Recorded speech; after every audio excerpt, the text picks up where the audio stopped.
Hello दोस्तों, सभी को राम राम, जय श्री कृष्ण, राधे राधे।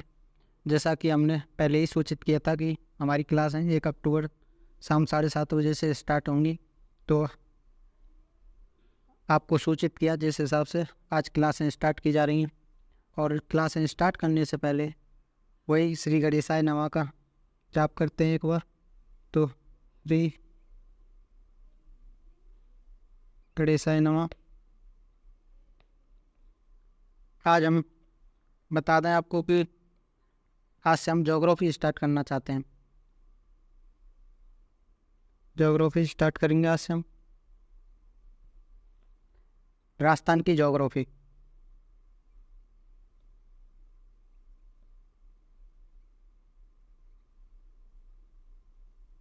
राजस्थान की ज्योग्राफी मैं थोड़ा कुछ बता देता हूँ आपको। 2016 से पहले क्या है, राजस्थान की ज्योग्राफी के सवाल सिंपल होते थे। लेकिन जब बच्चे भी पहले उनका लेवल भी ऐसा ही होता था।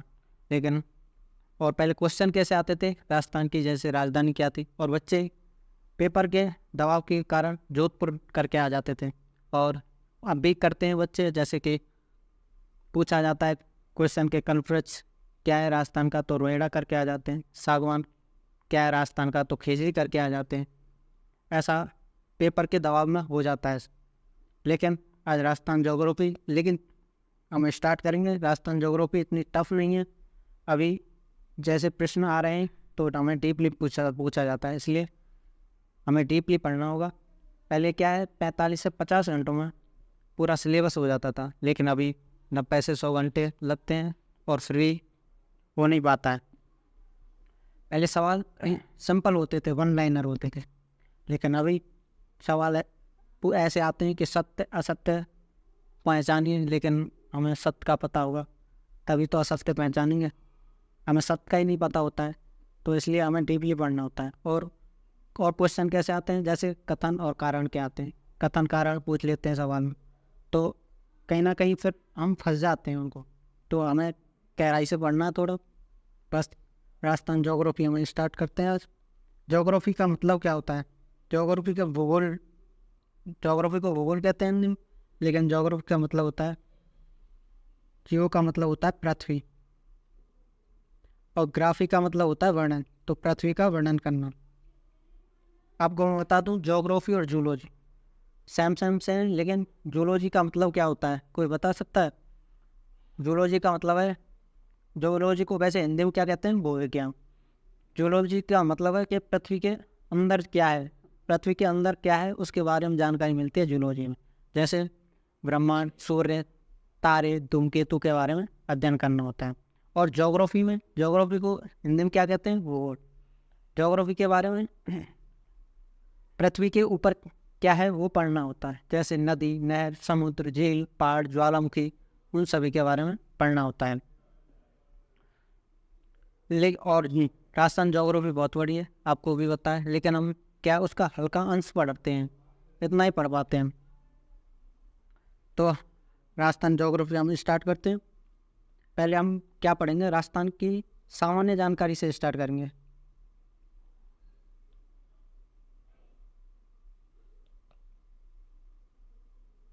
राजस्थान की सामान्य जानकारी, और राजस्थान की सामान्य जानकारी में हम क्या क्या पढ़ेंगे, पहला पढ़ेंगे क्षेत्रफल। उसके बाद क्या पढ़ेंगे, स्थिति। स्थिति में क्या पढ़ेंगे, स्थिति में जैसे ग्लोब में राजस्थान की स्थिति क्या है, भारत में क्या है, एशिया में क्या है, उन सभी को हम डिटेल से पढ़ेंगे। ये नाम तुम्हें छोटा लग रहा होगा, लेकिन हम विस्तार से पढ़ेंगे। और विस्तार के बारे में पढ़ेंगे। विस्तार जैसे अक्षांशीय विस्तार, देशांतरीय विस्तार, राजस्थान का अक्षांशीय विस्तार क्या है, देशांतरीय विस्तार क्या है, उसके बारे में हम पढ़ेंगे। और राजस्थान का सीमांकन,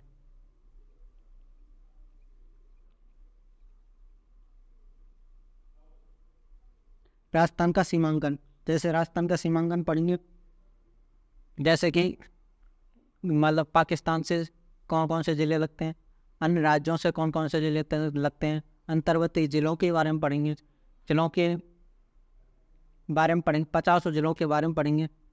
ये पढ़ना है सीमांकन में। और राजस्थान के ऐतिहासिक में हम पढ़ेंगे राजस्थान ऐतिहासिक व भौगोलिक क्षेत्र। भौगोलिक क्षेत्र के बारे में पढ़ेंगे। अब इसमें क्या पढ़ेंगे, जैसे कि अभी जो पैटर्न चल रहा है पेपरों का, उस हिसाब से जैसे पूछ लेते हैं मान्य क्षेत्र किसको कहते हैं, जैसे मान्य क्षेत्र जैसलमेर को, राज क्षेत्र के बारे में पूछ लेते हैं, योध्य क्षेत्र के बारे में पूछ लेते हैं कि कौन योध्य क्षेत्र किस राज्य जिले में आता है, उसके बारे में पूछ लेते हैं। तो इसको हम डीपली पढ़ेंगे। तो हम स्टार्ट करते हैं राजस्थान के क्षेत्रफल से। राजस्थान का क्षेत्रफल। राजस्थान का क्षेत्रफल कितना है, कोई बता सकता है? राजस्थान का क्षेत्रफल है 34,22,39.74 वर्ग किलोमीटर। अक्सर ये सवाल आता है ना, तो ज़्यादातर बच्चे इसको गलत करके आते हैं, क्योंकि ऑप्शन ही ऐसे आते हैं। ऑप्शन आते हैं 34,22,39, ये तो आपको याद करना ही है। ऑप्शन कैसे आते हैं क्वेश्चन में? 34,22,39.74.84.86। तो बच्चा इसको समझ नहीं पाता और गलत करके आता है। आपको माइंड में याद रखना है, ये 74.74 आता है, 34,22,39.74। हमेशा बहुत से लोग गलत करके आते हैं इसको, इसलिए याद रखना है 74 आपको ध्यान से, बिल्कुल। और जनसंख्या 2011 है ना, 2011 के हिसाब से हमारी जनसंख्या थी, राजस्थान की जनसंख्या 685, 448, 437, इतनी जनसंख्या थी हमारी 2011 के तहत। और ये 2011 के तहत जो राजस्थान का क्षेत्रफल है, भारत के क्षेत्रफल का 10%, 10.41% है। वो दूसरे पेज में बताता हूँ आपको। जो राजस्थान का ये क्षेत्रफल है ना, वो भारत के क्षेत्रफल का 10.41% है। 10.41% भारत के क्षेत्रफल का, तथा भारत की जनसंख्या का 5.66% जनसंख्या राजस्थान में निवास करती है। भारत की 5.66% जनसंख्या। इसका मतलब है कितनी बताई थी मैंने? 685, 484, 37, इतनी जनसंख्या थी हमारी 2011 में। इतनी जनसंख्या हमारे राजस्थान में निवास करती है। मैं आपको बता दूं, हमारी जनसंख्या लगातार ग्रोथ करती, और वर्तमान में तो हमारे भारत की जनसंख्या सबसे आगे है। मैं आपको 2011 के आंकड़े बताता हूँ। चीन था फर्स्ट नंबर पर, 131 करोड़ थी। भारत की थी 121 करोड़, और अमेरिका था तीसरे नंबर पर। अमेरिका की कितनी थी जनसंख्या? मात्र 31 करोड़, मात्र 31 करोड़ थी। ऐसा कहते हैं कि पहले जो ज्ञाता थे, उन्होंने बताया कि 2028 में भारत की जनसंख्या पहले नंबर पर होगी, लेकिन पहले कोरोना आ गया, तो कोरोना में हमने कुछ किया नहीं, एक ही काम किया। और जब आंकड़े आए तो कोरोना टाइम पर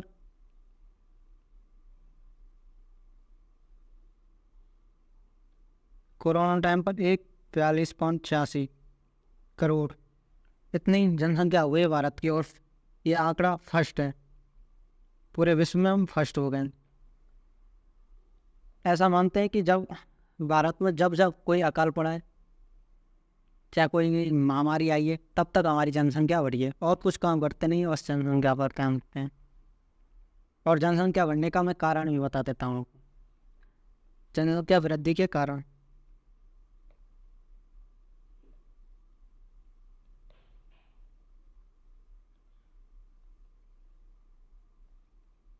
पहला कारण है यहाँ की संस्कृति।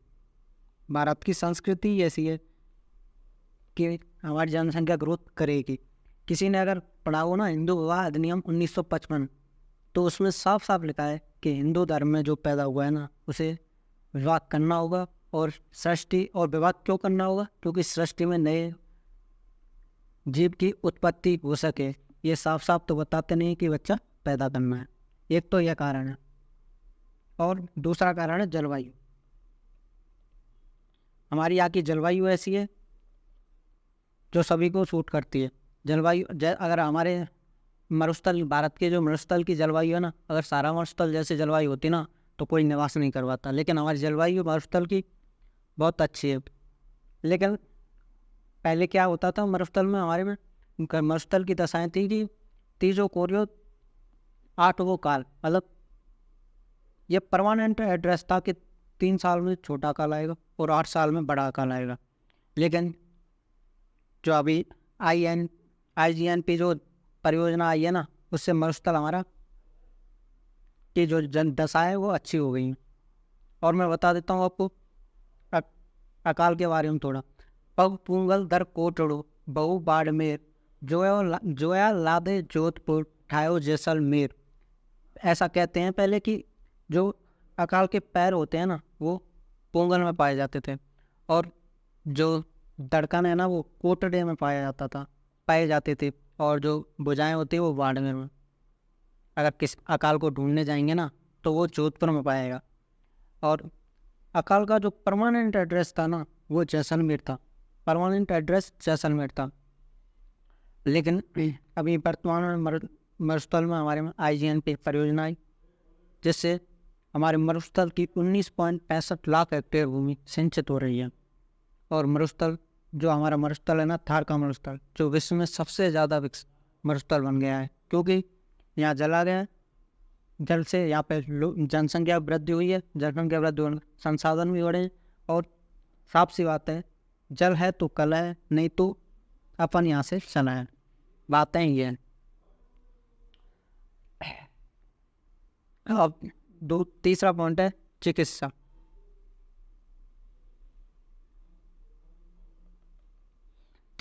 पहले क्या है? चिकित्सा सुविधा। पहले चिकित्सा सुविधा इतनी बेहतर नहीं थी। पहले क्या है? मातृ मृत्यु दर अधिक थी, शिशु मृत्यु दर अधिक थी। कब से? 1990 से पहले क्या होता था कि जैसे डिलीवरी होती, माताएं मर जाती, क्योंकि पहले ऐसी कोई सुविधाएं नहीं थी चिकित्सा की कि उनको हम बचा सकते हैं। कुपोषण का शिकार, अगर बच्चे हो जाते तो कुपोषण का शिकार हो जाते वो।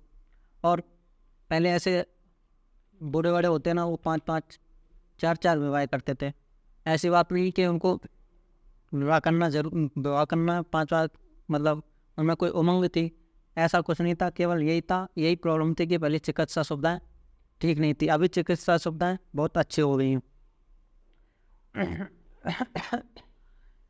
चिकित्सा सुविधाएं अभी बहुत हो गई हैं। और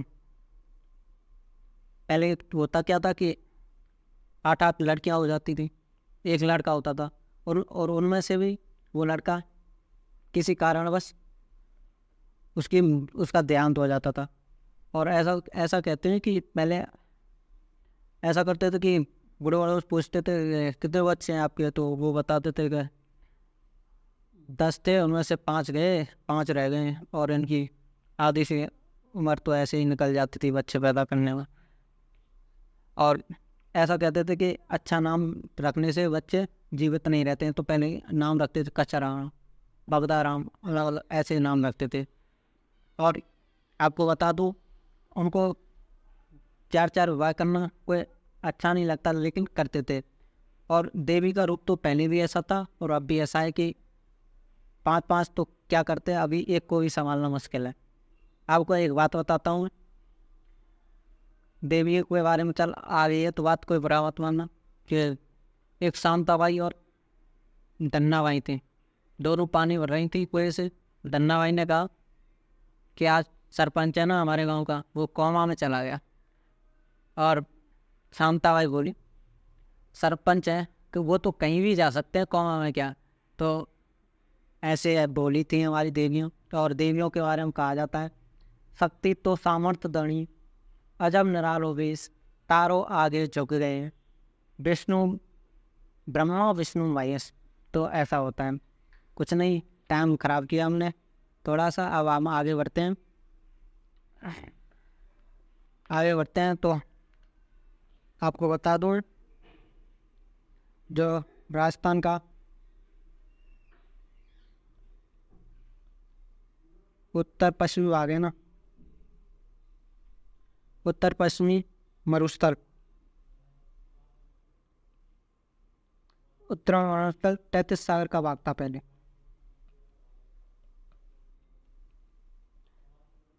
पहले 33 सागर का भाग था, या मतलब अवशेष था, तथा और अरावली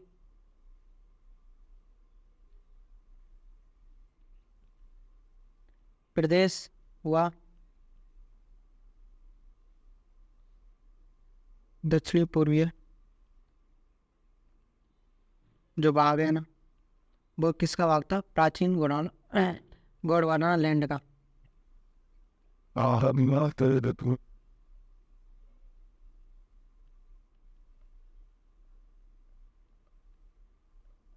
प्राचीन गोंडवाना का भाग था। मैं केवल ये लाइनें लिखा रहा हूँ, इसके बारे में तो मैं भौतिक भाग में विस्तार से पढ़ाऊँगा।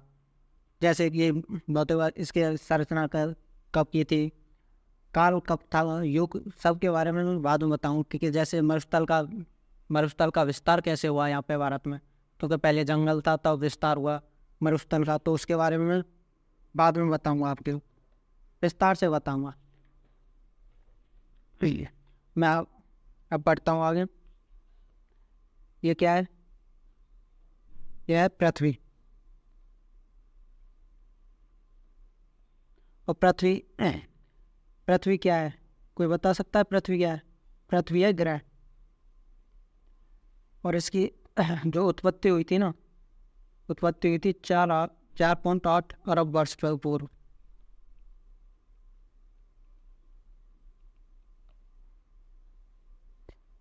आप बता सकते हैं ग्रह क्या होता है? कोई बता सकता है ग्रह क्या है? कोई नहीं बता सकता, क्योंकि ऐसे बता सकते हैं कि पृथ्वी ग्रह है और गोल है, और इस पर पूरी भौगोलिक जो भूगोल है पूरी पृथ्वी पर टिकी हुई है। जैसे कि मैं पूछ लूँ मिट्टी क्या है, सब बता देंगे धूल है, रेत है, ये है, लेकिन परिभाषा कोई नहीं बता सकता। जैसे परिभाषा होती है चट्टान के अपरदन व अपक्षय के प्रक्रिया से निर्मित चूर्ण के साथ में वनस्पति व जीव जंतुओं के अंश मिलने से मिट्टी का निर्माण हुआ था, क्या होता है। ऐसे ही कोई बता नहीं सकता कि ग्रह क्या है, लेकिन मैं ग्रह के बारे में बता दूँ आपको। ग्रह के बारे में 2006 में जो खगोल शास्त्र जो खगोल वैज्ञानिक थे ना, उन्होंने बताया था, उन्होंने 4 बातें बताई थी कि ग्रह किसे कहते हैं। उन्होंने बताया था कि जो अपने अक्ष पर घूमता हो उसे ग्रह कहते हैं। दूसरी बात बताई थी उन्होंने, जो सूर्य के चारों ओर से चक्कर लगाता हो, जो सूर्य के चारों ओर चक्कर लगाता हो। और तीसरा था जिसमें पर्याप्त गुरुत्वाकर्षण बल हो जिसकी वजह से वो गोल आकार बन सके। और चौथा बताया था कि उसके आसपास खगोलीय पिंडों की भीड़ भाड़ ना हो, यह बताया था।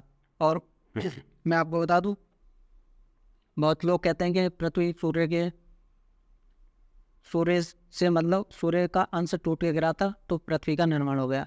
वो पता नहीं कैसे हुआ है, हम आगे बढ़ते हैं अब। ठीक है सर। और ग्रह मैं बता दूं 8 ग्रह हैं, पहले 9 थे, वर्तमान में 8 ग्रह हो गए हैं। 8 ग्रह कैसे हो गए? 9 ग्रह को था यम ग्रह था 9वां, क्योंकि ग्रह की श्रेणी से बाहर कर दिया गया है। क्यों? इसका कारण था कि अरुण और बृहस्पति की कक्षाएं थी ना, उनको ये यम ग्रह काट रहा था, इसलिए यम ग्रह को ग्रह की श्रेणी से बाहर कर दिया। ठीक है सर। अभी आपको आगे बताता हूँ थोड़ा। ये पृथ्वी है ना, पृथ्वी प्री कैम्बियन काल में मतलब कि 60 करोड़ साल पहले प्रोटोजोइक के माध्यम में इसका क्या है विघटन हो गया और ये 2 भागों में विभाजित हो गया। ये पृथ्वी थी, सॉरी अभी पृथ्वी थी, पृथ्वी को 2 भागों में हो गई है।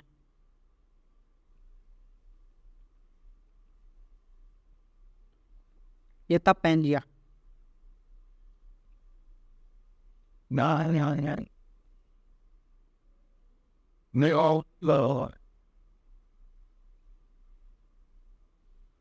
पैंजिया, पैंजिया का मतलब स्थल मंडल।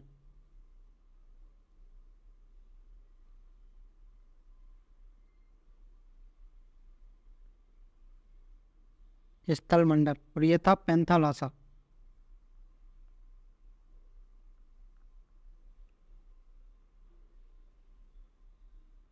पैंथालासा और इसको कहते थे जलीय भाग या जलमंडल। जलमंडल फिर इससे हुआ, इसको फिर इससे आगे हम चलेंगे 20 करोड़ साल पहले ट्रायसिक युग था। ट्रायसिक युग में ये क्या है 3 भागों में टूट गया था। आपको बता दूं, सॉरी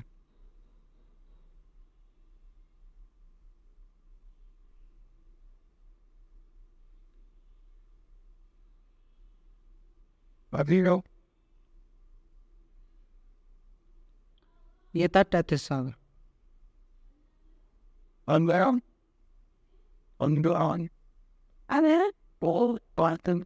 ये क्या था अंगारा लैंड।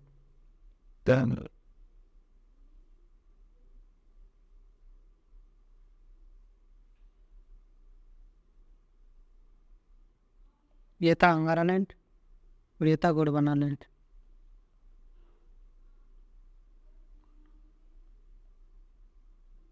ये था गोंडवाना लैंड। 3 भागों में विभाजित हो गया, अंगारा लैंड, तैतीस सागर और गोंडवाना लैंड। मैं आपको बता दूं, तैतीस सागर और राजस्थान की दृष्टि से तैतीस सागर और गोंडवाना लैंड यह है हमारा नक्शा। पतंग बनाओ, कुछ भी बनाओ। ये था अरावली पर्वत और ये क्या मरुस्थल। ये मरुस्थल ये था तैतीस सागर का भाग। मैं भौतिक भाग में विस्तार से बताऊंगा आपको। और इधर इसको कहते हैं प्राचीन गोंडवाना लैंड।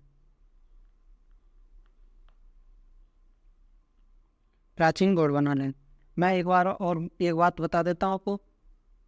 आप पे अगर नक्शा नहीं बनना आता है तो पहले नक्शा बनना सीखिए, क्योंकि इसके नक्शा नहीं बनना आएगा ना तो हम ज्योग्राफी पढ़ नहीं सकते, क्योंकि सारी ज्योग्राफी नक्शे पर टिकी हुई है। हम नक्शे से ही पढ़ेंगे, इसलिए नक्शा बनना आना चाहिए। अब नक्शा कैसे बनना सीखें, पहले क्या है 5-6 नक्शे दुकान से लेके आए, उसमें से एक नक्शा देख के भरें, फिर दूसरा नक्शा बिना देखे भरें, फिर तीसरा उसमें आएंगी कमियाँ आएंगी, लेकिन तीसरा नक्शा भरेंगे उसमें भी कमी आएंगी। आप लगातार 5-6 नक्शे भरोगे ना तो आप नक्शा सीख जाओगे वरना।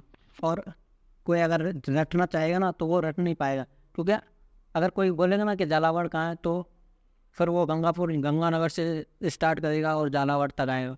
लेकिन आपने अगर लिख के याद किया ना खुली आँखों से तो आप बंद आँखों से भी बता सकते हैं कि झालावाड़ हाड़ौती के कोने पर है। तो इसलिए ऐसे करना चाहिए। जब हम पढ़ते थे तो क्लास में कॉफ़ी में बनाते थे, कॉफ़ी में बनता नहीं था, तो कॉफ़ी में बनाने का एक और प्रयोग मैं बता देता हूँ कि आपको नक्शा लेना है, नक्शे को किसी गत्ते पे चिपकाना, उसको कैंची से काटना है और उसी हिसाब से कॉफ़ी पे नक्शा बनाना है। पहले हम बनाते थे तो हाथ से बनाते थे तो पड़ोसी से दुबकाते थे, क्योंकि ऐसा लगता था कि हमारा राजस्थान कहाँ चला गया, पाकिस्तान में। तो इसलिए ऐसा करना है आपको। और आज के लिए इतना ही। कल से हम पूर्णतः स्टार्ट करेंगे। आज हमने थोड़ा टाइम समझाने में ज़्यादा लिया है, और कल हम क्या पढ़ेंगे, राजस्थान की स्थिति के बारे में पढ़ेंगे कि राजस्थान भूगोल की स्थिति। कल राजस्थान की स्थिति के बारे में पढ़ेंगे हम 2 अक्टूबर को, वही शाम को 7:30 बजे या 8 बजे तक। और उसमें स्थिति हम बताएंगे एशिया के और ग्लोब के और भारत के में कहाँ पे राजस्थान भौतिक भाग पड़ता है, उसके बारे में बताएंगे और आपको बता दें। और लास्ट में मैं ये 2 पंक्तियाँ कहना चाहूँगा आपको। जब आँखों में अरमान लिया, मंजिल को अपना मान लिया, फिर मुश्किल क्या आसान क्या से बस ठान लिया तो अपनी टच की ओर अग्रसर रहें। बस इतना ही कहना चाहूँगा। और क्लासें डेली लें। मैं 6 महीने में आपका ये संपूर्ण राजस्थान जीके का फास्ट रिवीजन करवा दिया जाएगा हमारी तरफ से। थैंक यू सभी के लिए, थैंक यू।